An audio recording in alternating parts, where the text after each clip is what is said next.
Hi everyone, welcome to Ben Academy. In this video, we're going to learn some of the most commonly used basic Excel functions such as sum, average, mean, max, and count. These functions help you quickly analyze data, find totals, calculate average, and identify the smallest and largest value in your worksheet. Whether you're a beginner or just want a quick refresher, this video will help you work faster and smarter in Excel. Let's get started. If you have some data, for example, let me write some random values like this, and copy and paste and make it value only to fix them. Okay, I want to work on these data. If you want to obtain the total value of these items, you can use equal sign, select them one by one, and select whole of them. But instead of doing this, you can use the functions. Excel has too many functions, so stop doing this. If you write equal sign and sum, you can find different types of sum. I just want to introduce you simplest one, that is sum. And by opening a bracket and selecting the numbers one by one,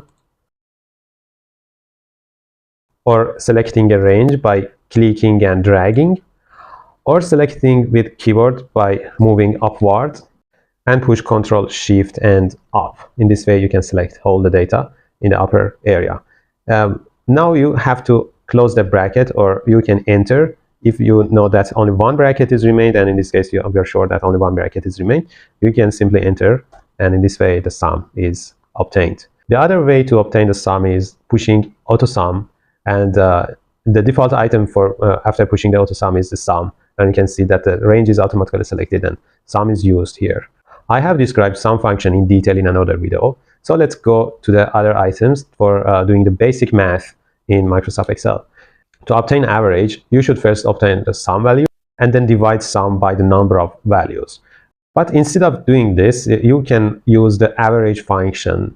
If I write here average, you can see that by selecting the numbers, just selecting the rows with mouse or with keyboard, as I told in the previous option, you can obtain the average value simply. Average function is also available in AutoSum, but if you click on the arrow close to AutoSum icon, you can find the other items here. That average is one of the most popular items, so it's the second item in this menu. And if you select average, we can see that the range is selected automatically, but be aware that the previous function that we have used is also selected, that is sum value.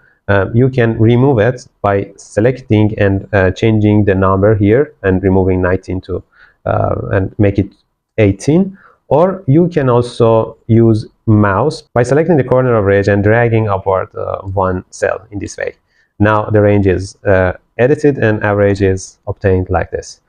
The other function that you can use is count.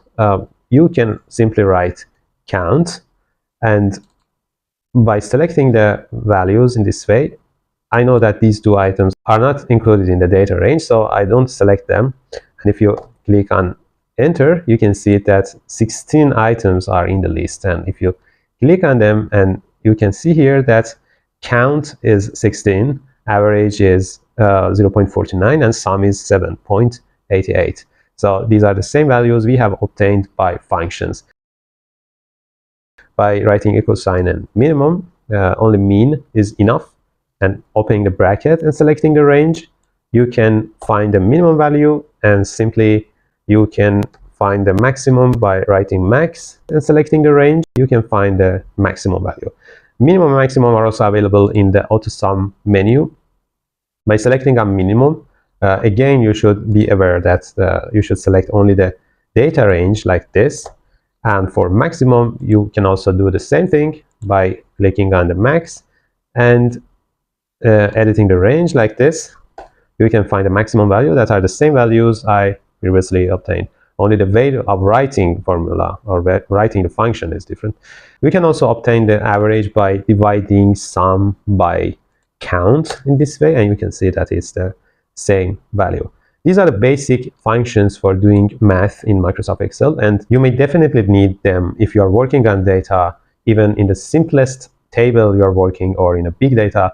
I'm sure that you need whole or most of these functions. Thanks for watching this video, and if you have any question, you can write your questions in the comment field. I will answer all of them immediately. Don't forget to like and subscribe our channel to support us. I'm going to see you in other videos.